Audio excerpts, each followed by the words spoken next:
Autoridades de gobierno, sectores civiles que están presentes también, señores de la prensa, amigos que nos siguen a través de guatemala.gov.gt y canal de gobierno, tengan todas y todos buenos días. Cordial bienvenida a esta conferencia a los medios de comunicación sobre las mesas de recepción de propuestas del presupuesto 2021. Tengo el gusto de presentar al licenciado Álvaro González Richie, ministro de Finanzas Públicas, quien estará enviando el siguiente mensaje. Muy buenos días a todos, aquí a los compañeros de la mesa SG Plan del Ministerio de Economía. Nos acompaña también la viceministra de Transparencia, el viceministro Edwin Martínez también por cualquier duda que pudiera surgir, pero básicamente la idea de esta conferencia de prensa es dar a conocer cuáles son los avances que hemos tenido en el desarrollo de las mesas de discusión y de entrega de propuestas que tuvimos ya la primera en días anteriores. Contarles un poco también de que lo que se hizo en esta primera ronda de personas y de instancias que llegaron al Palacio fue cabalmente entregar una propuesta. Muchos de ellos ya los habíamos atendido nosotros en el ejercicio de presupuesto abierto, entregaron propuestas bastante completas, bastante nutridas, las expusieron en un breve resumen y nosotros ahora pasamos al tema cabalmente de que ya con esas propuestas, en esta primera fase de recibir a personas, instancias o tanques de pensamiento, las estamos sistematizando. La sistematización de estas propuestas es sumamente importante porque de ahí es donde vamos a ir ordenando cabalmente todo el proceso de poder elaborar las propuestas de enmienda al ejercicio de presupuesto que entraría en vigencia para el año 2021. Yo brevemente le quisiera ceder la palabra a CG Plan para que nos cuente el proceso de sistematización, porque repito, cómo sistematicemos nosotros toda la información que también va a ser público, es un tema importante para que ustedes vayan viendo también y la población en general puede ir viendo en dónde coinciden varias de las propuestas, que igual de eso les comentaré un poquito más adelante. Por favor, licenciado. Muy buen día, señor ministro, señoras viceministras que nos acompañan, señores periodistas, muy buen día a cada uno de ustedes. Como ya es de conocimiento de todos, el día martes se realizó una primera actividad donde se invitó a diferentes organizaciones, instituciones, a los tanques de pensamiento, como se les denomina, quienes asistieron e hicieron entrega de algunas propuestas, las cuales pues obviamente se recogieron y se procedió a hacer la sistematización que menciona el señor ministro. Este trabajo pues ya se hizo, pero quiero recordar que esta fue una primera reunión. Obviamente vienen otras que pueden ser a petición de las mismas organizaciones o bien convocadas por esta comisión.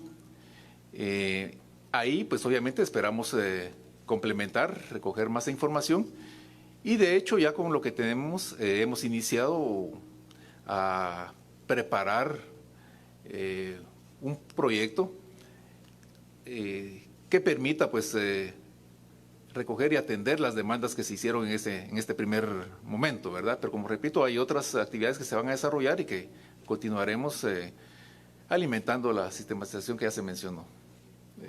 Por el momento creo que ahí me quedo, señor ministro. Muchas gracias. Ahora lo que procedería cabalmente es que en el Ministerio de Finanzas, en la página web del Ministerio, ya van a poder encontrar ustedes una carpeta que cabalmente indica la forma en cómo podemos seguir recibiendo nosotros vía digital las diferentes propuestas, las cuales tomaremos nosotros en consideración cabalmente para ir a empezar y fortalecer este análisis.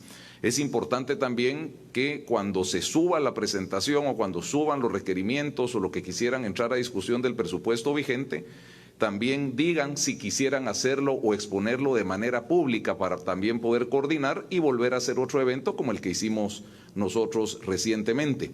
Es muy importante también porque hemos tenido ya varias peticiones de, por ejemplo, instancias que reciben fondos del gobierno, que lo que están haciendo es decir, bueno, yo quiero recibir más o quiero que de alguna forma entre a discusión cuánto estamos revisando. Por ejemplo, hay fundaciones que van al Ministerio de Salud, que no es este el espacio para ir a discutir cuánto se les va a asignar en el presupuesto, sino lo que les pedimos es que vayan directamente al Ministerio de Salud, o si fuera Educación, Educación, o Gobernación, Gobernación. Recordemos que el espacio de esto es cabalmente para entrar a analizar las partes que debemos mejorar nosotros del presupuesto con el cual entraríamos nosotros en vigencia el otro año, sabiendo, y como lo hemos dicho anteriormente, que al no haber un presupuesto, nosotros comenzaríamos con el presupuesto del año siguiente. Es importante también que de esta primera sistematización que tuvimos, podemos recoger nosotros varios factores comunes que todas estas instancias que participaron, vamos viendo que sobre esa línea va. Eso lo hemos comentado nosotros también en diferentes espacios. Por ejemplo, la mayoría de ellos pide la reducción del techo presupuestario, lo cual pues es entendible perfectamente porque el techo presupuestario es 107,000 millones, con el cual nosotros vamos a terminar este año, fue por la atención también que tuvimos nosotros al COVID. Recordemos que de programas COVID se aprobaron alrededor de 14,000 millones de quetzales, y si el otro año no tenemos COVID, pues esos 14,000 millones de quetzales pues no tendrían pues mayor razón de seguir existiendo, por lo menos para ese rubro específicamente.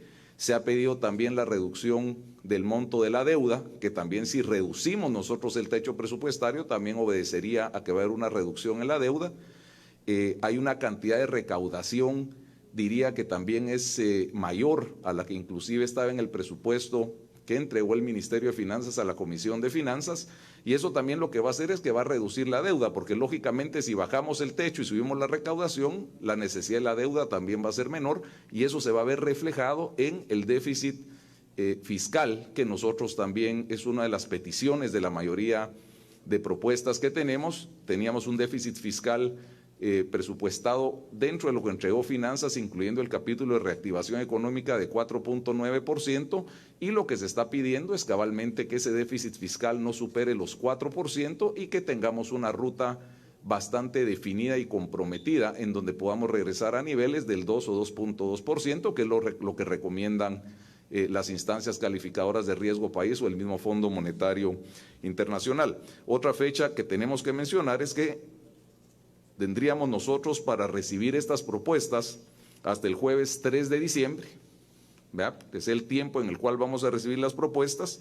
Después tendríamos nosotros de la semana del 7 al 11 de diciembre para sistematizar esas propuestas. Repito, es un trabajo bastante extenso. He de decir también que todos los viernes vamos a tener conferencia de prensa para irlos retroalimentando o atendiendo dudas o consultas que puedan tener.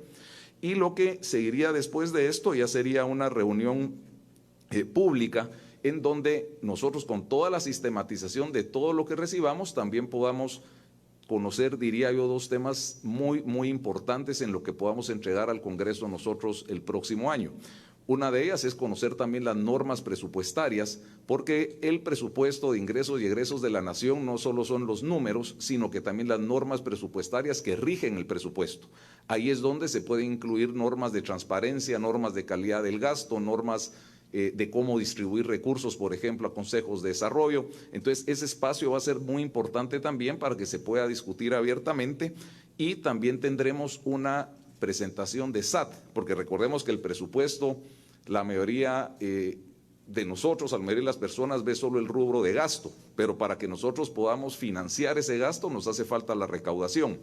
Y la recaudación del presupuesto que va a entrar en vigencia el próximo año es la recaudación que viene desde el 2019, porque recordemos que en el 2019 tampoco se aprobó un presupuesto.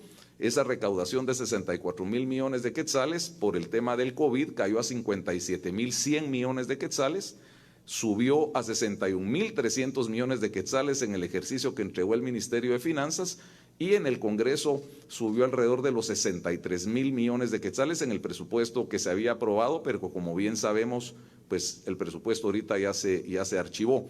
Entonces es muy importante la presentación de SAT para que técnicamente nos digan cuánto pueden recaudar el próximo año, porque no tiene ningún sentido proyectar una recaudación que no se va a dar como lo estamos nosotros pensando, porque lógicamente las instituciones que reciben un porcentaje, un situado o un aporte constitucional, tienen que tener la certeza de que la recaudación se va a dar. Vamos a hacer también nosotros, para discutir todo esto, grupos específicos de trabajo, grupos donde hayan grupos afines para empezar a discutir todas las propuestas con el objeto de poder llegar a ciertos consensos y tener ya nosotros durante el mes, no va a pasar el mes de diciembre, sin que tengamos todo el paquete, por así decirlo, con todas las enmiendas, con todas las sugerencias que conjuntamente con el presidente y los grupos que de alguna forma participaron, pues podamos nosotros hacérselas llegar lo antes posible al Congreso de la República, donde lógicamente también las van a tener que entrar a discutir.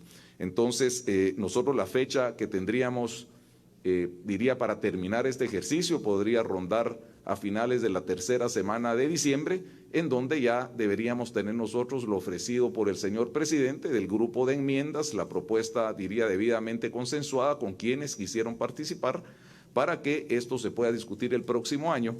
Y muy importante, como siempre lo hemos dicho, la idea es tener un presupuesto consensuado, un presupuesto más sano, un presupuesto sostenible en el mediano y largo plazo, en donde el pueblo de Guatemala pues claramente se sienta cómodo, no solo con los números, sino cómo se van a normar esos números, sin dejar también de ver que va a haber una comisión que también lo ofreció el presidente de la República, que todavía estamos pendientes de definir quiénes la integrarán, que es una comisión de verificación de la ejecución del presupuesto. Esta comisión pues va a fortalecer la auditoría social, que yo en lo personal considero que es la más importante y la más efectiva, para que conforme se vaya ejecutando el presupuesto, todos puedan tener acceso a qué se está haciendo con el dinero. Aquí en Finanzas llevamos ya varios meses trabajando en una serie de portales en donde van a poder ver ustedes en dónde está yendo el último centavo, qué proyectos son los que se están ejecutando, fotos de los proyectos. Hay un portal ya de ONGs, por ejemplo, que donde ustedes pueden entrar ahorita a ver hasta el último detalle de las ONGs. El programa COVID, por ejemplo, hay un portal, también un tablero para ver esos datos. Entonces la idea es poder proporcionarles no solo a la sociedad civil, a los medios de comunicación o a cualquier persona la herramienta para que puedan ir viendo todo lo que está haciendo el gobierno, y lógicamente que esta comisión de verificación de la ejecución presupuestaria también pueda tener la formalidad del caso y poder sugerir e incidir en cómo se está ejecutando el presupuesto. Entonces, era eso lo que les queríamos nosotros decir, así que abriríamos en este momento, si les parece, el espacio, si tuvieran alguna pregunta o alguna duda que les podamos nosotros aclarar. Señor ministro, con su permiso, vamos a rogar a Alejandro Esquité, del Grupo La Red, para que se aproxime, por favor, al micrófono correspondiente y formule la pregunta de su medio. Buenos días, ministro, autoridades. Puntualmente, ¿qué se va a hacer, digamos, para sufragar el presupuesto 2021, digamos, o lo que se va a ejecutar el año próximo?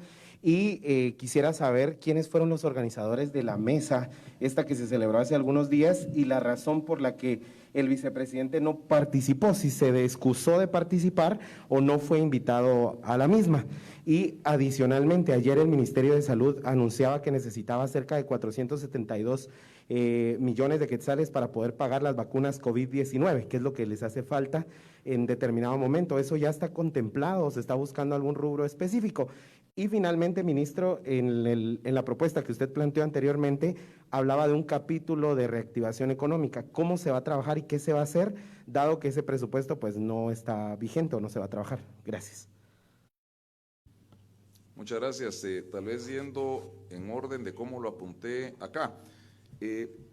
Básicamente el presupuesto se financia a través de los impuestos. Por eso es que es tan importante cabalmente tener los números a los cuales se va a comprometer la SAT, y lo que no alcance con impuestos se tiene que financiar con deuda, ya sean bonos que emitamos nosotros acá o en el exterior, como hicimos con los eurobonos los últimos 10 años, o con préstamos que nosotros podamos ir aprobando en el transcurso del año, porque recordemos que los dos préstamos que se habían aprobado, un préstamo del Banco Mundial de $500 millones y un préstamo del Fondo Monetario Internacional de $594 millones, también se regresaron en su aprobación en lo que hizo el Congreso en la última reunión. Esos préstamos, hay que ser muy claro, no es deuda adicional. Estos préstamos son para sustitución de la deuda bonificada que nosotros adquirimos todos los años.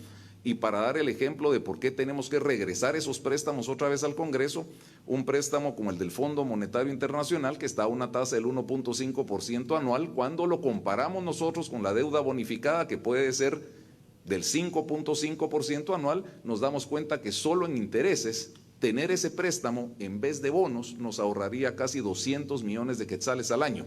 Entonces, diría que la deuda es lo que va a financiar el déficit, como lo ha hecho siempre, no hay otra forma de hacerlo, y eso es lo importante, que si nosotros bajamos el techo y subimos los ingresos, el espacio de en medio que es deuda va a ser menor, que es cabalmente lo que está pidiendo, diría yo, muchas de las instancias y el pueblo en general, que nos endeudemos menos en un rumbo en donde lleguemos a los números que hemos manejado nosotros los últimos años.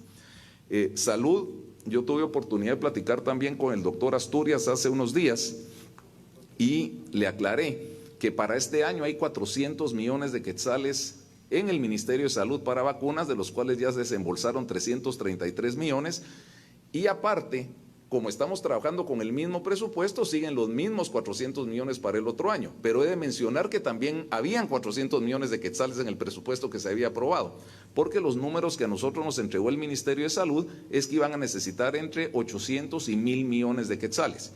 Pensamos que esos 400 millones de quetzales se van a ejecutar este año.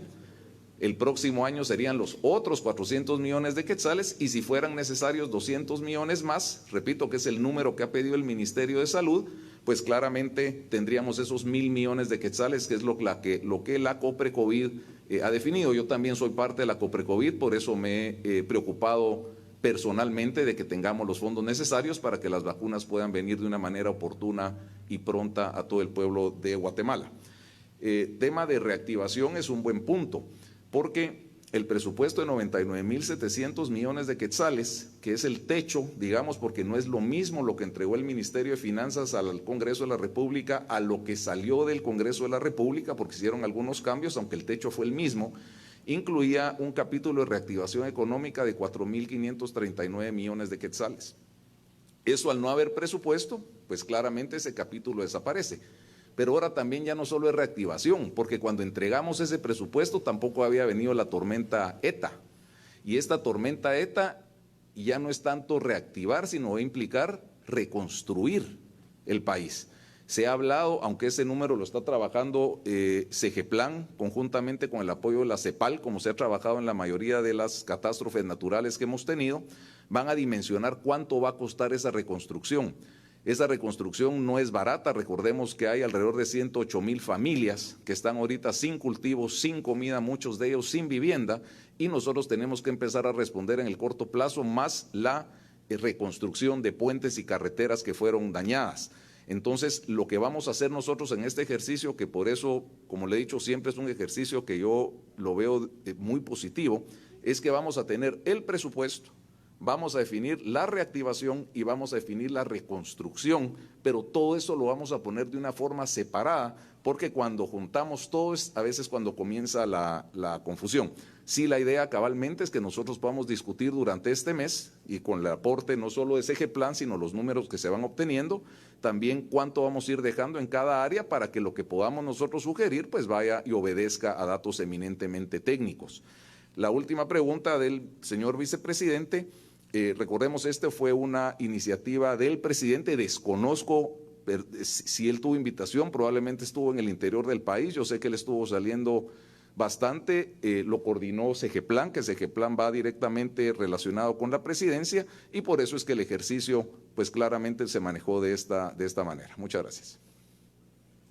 Siguiente tenemos una pregunta más de Alejandro Esquite, por favor. Perdón, ministro, aunque pues ya fue prácticamente engavetado, digamos, de alguna manera, el presupuesto, usted decía que aunque era el mismo techo, no se habían aprobado las mismas cosas. ¿Usted tiene o está consciente de cuáles fueron los cambios más significativos que había hecho el Congreso a lo que ustedes habían mandado, a lo que ellos habían aprobado aquella madrugada?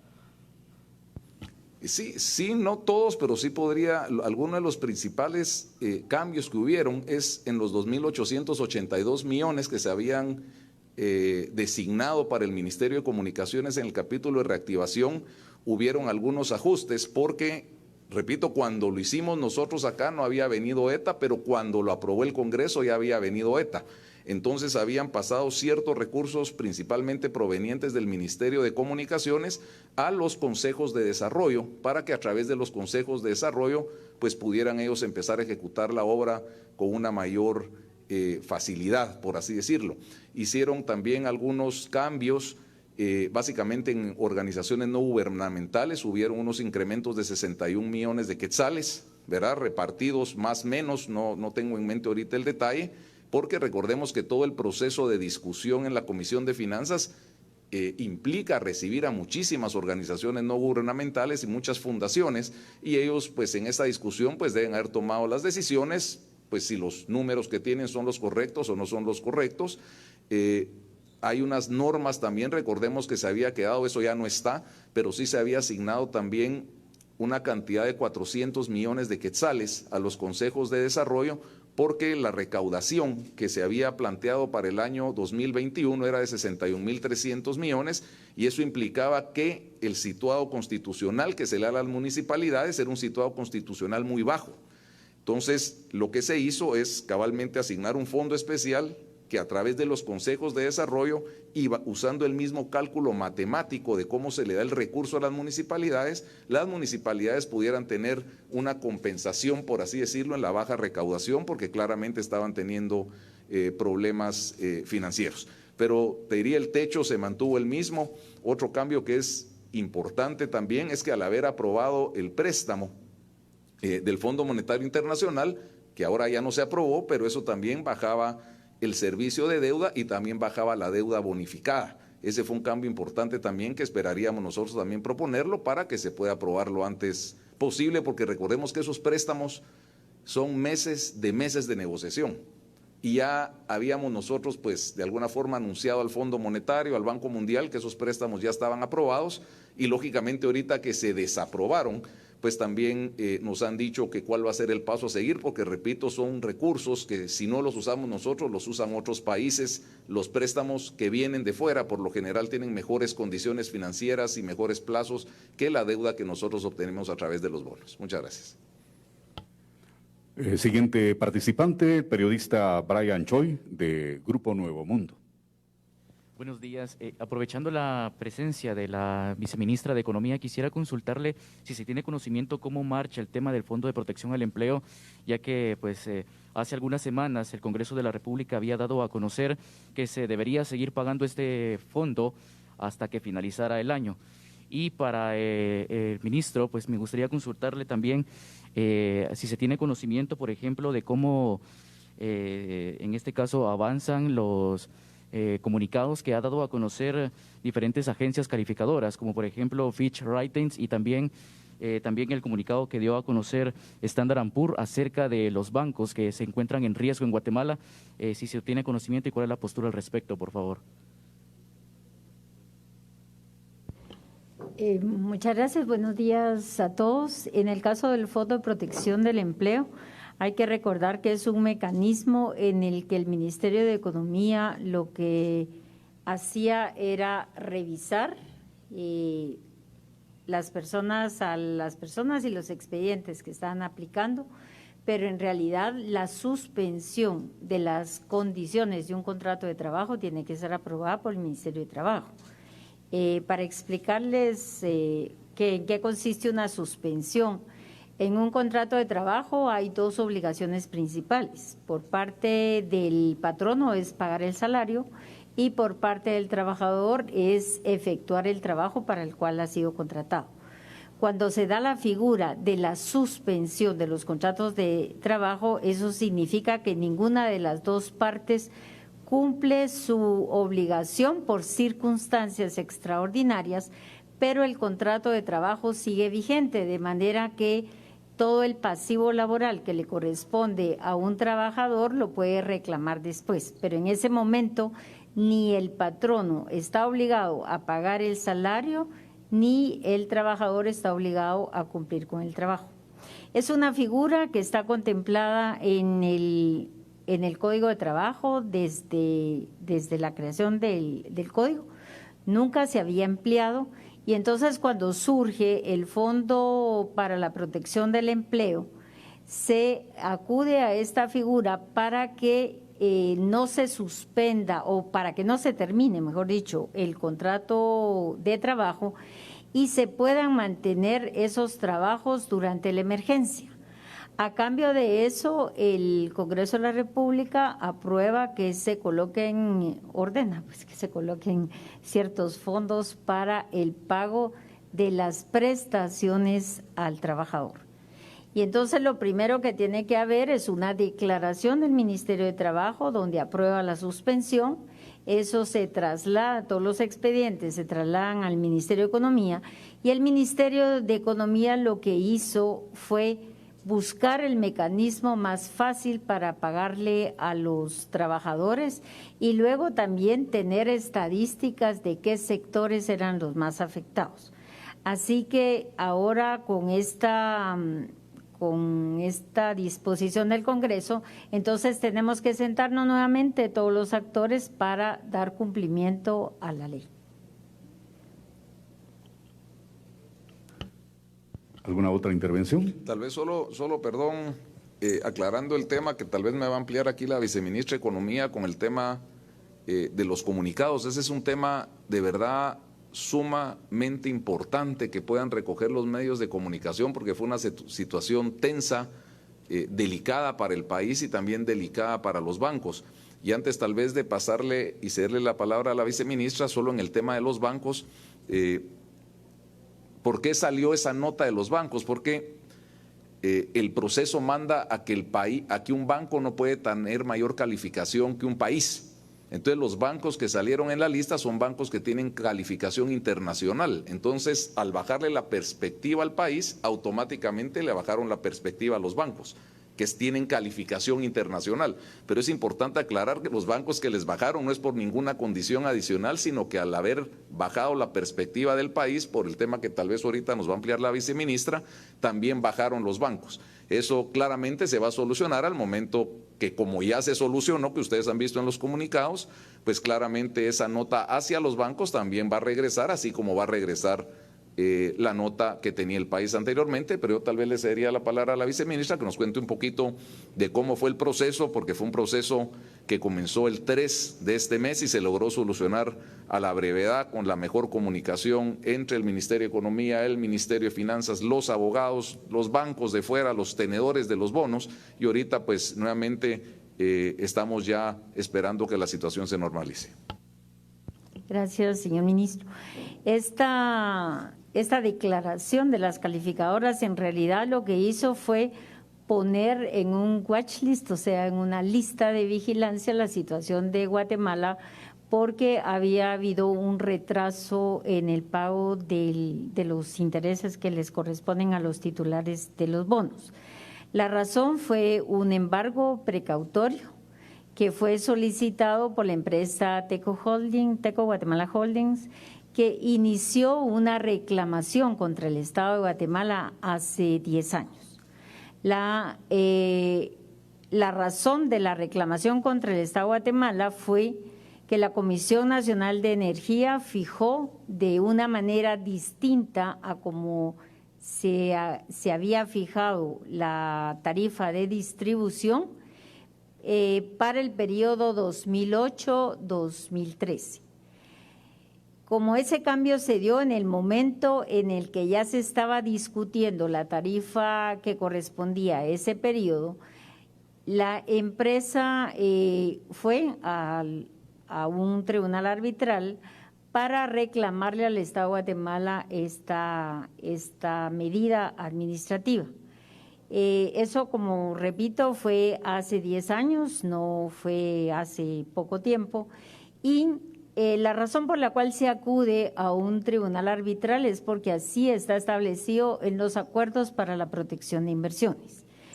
La necesidad del país de garantizar esos derechos a los inversionistas es importante, porque de otra manera nosotros no podemos atraer inversión hacia el país y de esa manera generar empleo.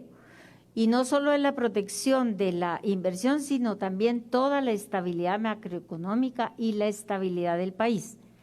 En el momento en que traban el embargo precautorio, que es un derecho que tiene cualquier persona que tiene un adeudo con una persona, tanto independientemente que esta persona sea un Estado o que sea un particular, Entonces, nosotros nos ponemos en comunicación con la empresa para hacer el pago.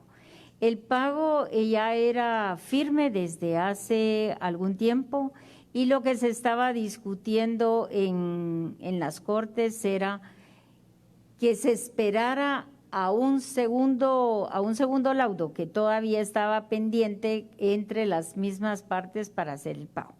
Obviamente, el hecho de que fueran congelados esos recursos del Estado de Guatemala ponía al país en una situación delicada, así que por esa razón se pagó la deuda que corresponde al primer laudo, que ya era una sentencia ejecutorial que no tiene un recurso pendiente y por lo tanto era una obligación del Estado de Guatemala.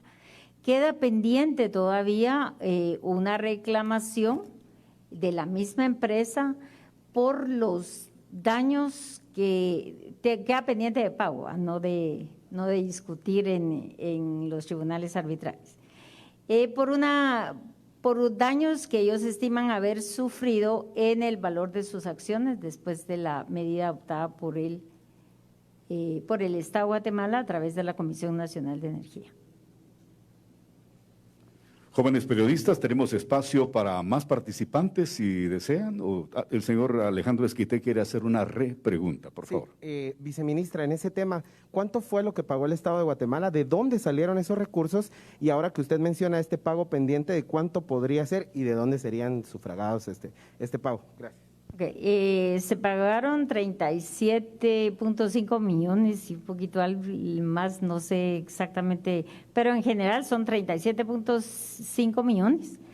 Esos recursos los provee el Ministerio de Finanzas Públicas, obviamente, vienen del presupuesto del Estado, pero aquí es importante destacar el peligro en el que estaba el Estado de Guatemala con ese embargo, porque ese embargo había impedido pagar a los titulares de los bonos, 1, 2, que desde que se emitió el laudo había una obligación de pagar esa cantidad más los intereses correspondientes, o sea que cada día que pasa significa intereses que debe pagar el Estado de Guatemala, más pago de abogados, por supuesto, por el procesamiento, digamos, de estas diligencias en el exterior, que no quiere decir que no pueda el Estado de Guatemala hacerlo, sino que simplemente estamos litigando en cortes fuera del Estado de Guatemala y la recepción de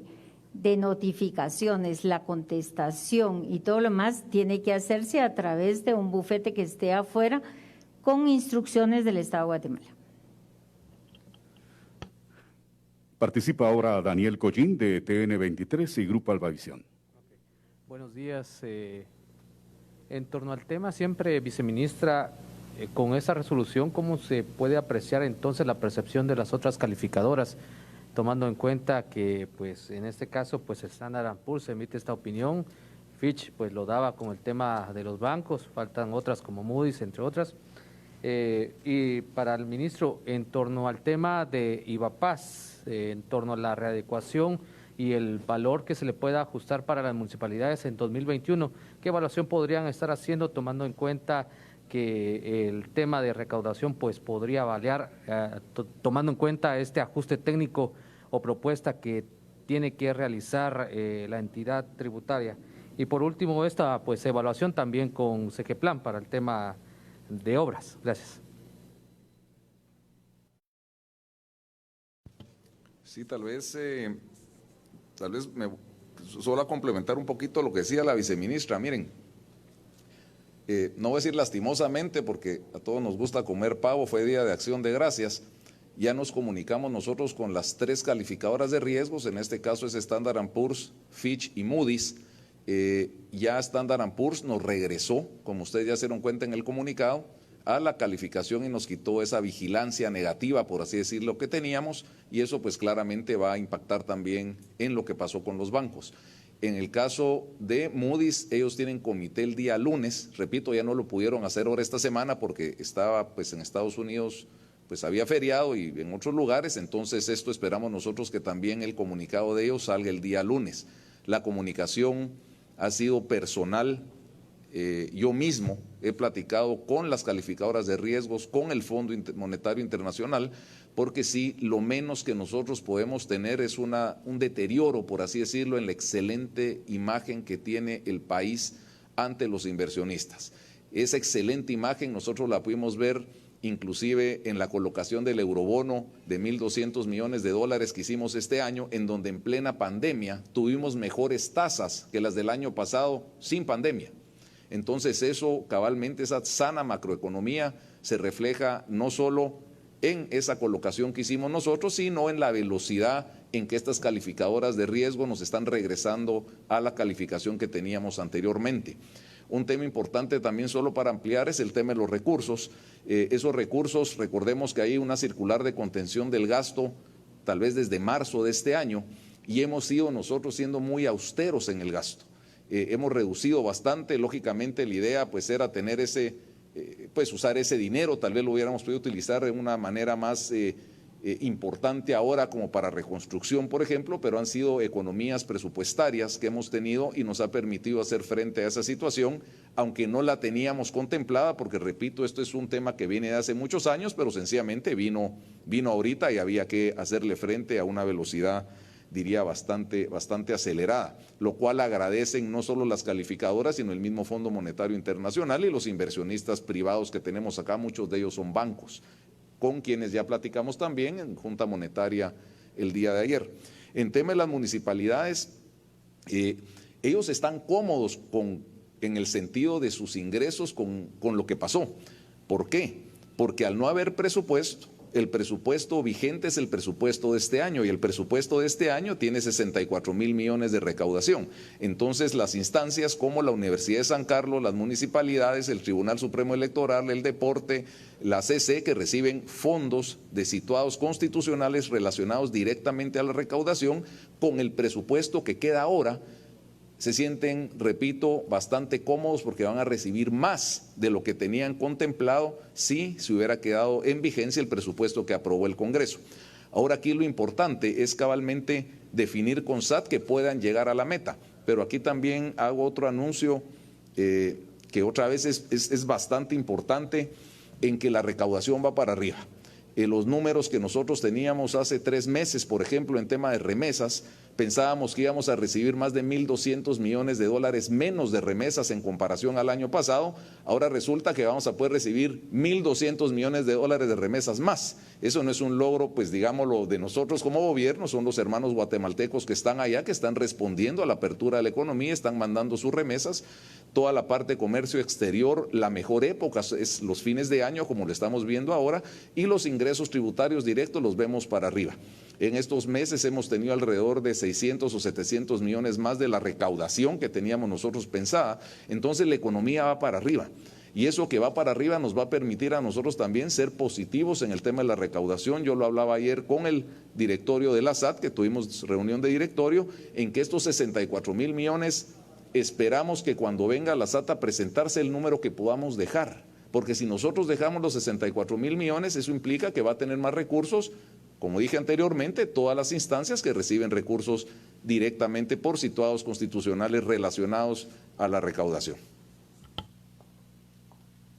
Bien, estamos agradeciendo su presencia, que le da la importancia a esta actividad organizada por el Ministerio de Finanzas, Ministerio de Economía y CGPLAN. Muchísimas gracias, señor ministro, por las amables respuestas, igualmente a la señora viceministra de Economía y el representante de CGPLAN. Tengan todas y todos buenos días.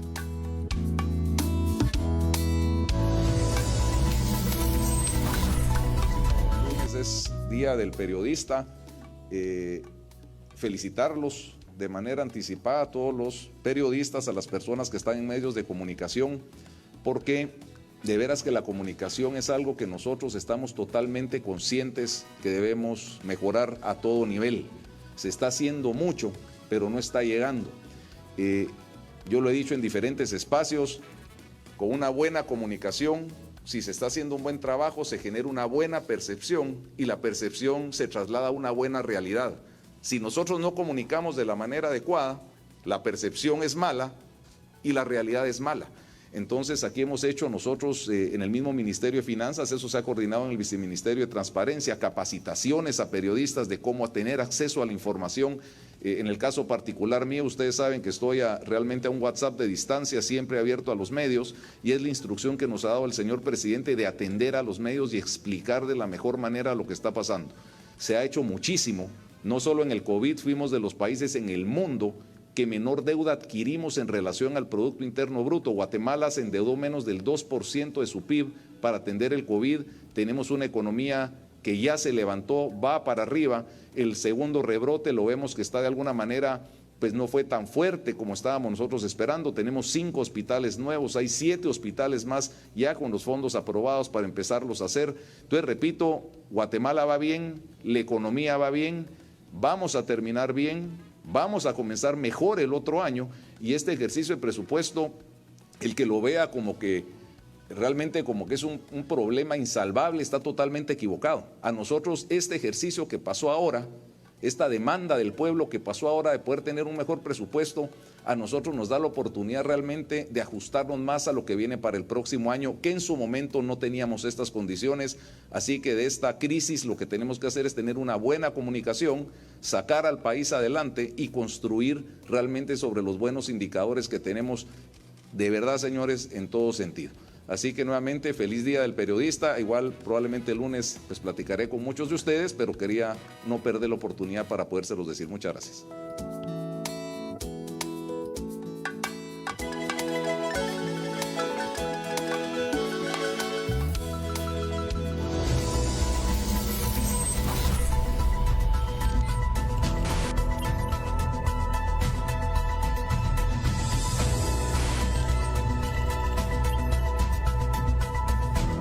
Aquí también puedes encontrar el lago de Atitlán, considerado por la National